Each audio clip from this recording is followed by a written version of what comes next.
ഞാനും എൻ്റെ ഷോപ്പിലെ കുട്ടിയും കൂടി ചെറിയൊരു പണിയിലാണ് കേട്ടോ. ഈ പണി തന്നത് വേറെ ആരില്ല, എൻ്റെ മകൾ തന്നെയാണ്. അപ്പോൾ അവൾക്കൊരു ഡ്രസ്സ് ഡിസൈൻ ചെയ്യണമെന്ന് പറഞ്ഞിട്ട് വന്നായിരുന്നു. അപ്പോൾ അതിൻ്റെ ഫോട്ടോ ഒക്കെ ഞങ്ങൾക്ക് അയച്ചു തന്നായിരുന്നു. അപ്പോൾ അത് വെച്ചിട്ട് ഞാനിപ്പോൾ തന്നെ പോയി മെറ്റീരിയൽ എടുത്തിട്ട് അതിന് വേണ്ട ബീഡ്സ് വർക്കുള്ള സാധനങ്ങളൊക്കെ മേടിച്ച് ലേസൊക്കെ വെച്ച് സെറ്റാക്കാൻ പരിപാടിയായിരുന്നു. ഈ കാണുന്ന മോഡലാണ് അവൾക്ക് സ്റ്റിച്ച് ചെയ്യേണ്ടത് കേട്ടോ. പുള്ളിക്കാരിക്ക് എന്താ പ്രശ്നം വെച്ച് കഴിഞ്ഞാൽ ഏതെങ്കിലും ഒരു മോഡൽ കൊണ്ടുവന്നു കഴിഞ്ഞാൽ അത് സ്റ്റിച്ച് ചെയ്ത് കിട്ടുന്നവരെ ഷോപ്പിന് എണീറ്റ് പോവില്ല.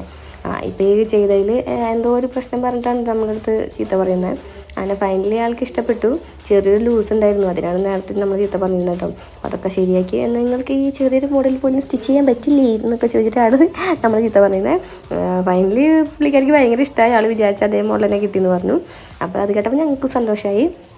സംഭവം എൻ്റെ മകളാണെങ്കിലും ഇപ്പോൾ അവൾ നമ്മളൊരു കസ്റ്റമറാണല്ലോ. അതിന് ഡ്രസ്സൊക്കെ കിട്ടി. ഞങ്ങൾക്കൊരു മാരേജ് ഫംഗ്ഷൻ ഉണ്ടായിരുന്നു, അതിന് വേണ്ടിയിട്ടാണ് നമ്മൾ ഡ്രസ്സ് ചെയ്തത്. അതിന് ശേഷം ആ ഫംഗ്ഷന് പോയിട്ട് കുറച്ച് ഫോട്ടോസും വീഡിയോസൊക്കെ പുള്ളിക്കാരി എടുത്തായിരുന്നു. അതുകൂടി ഞാൻ ഇതിൽ ആഡ് ചെയ്തിട്ടുണ്ട് കേട്ടോ. അപ്പോൾ നിങ്ങൾ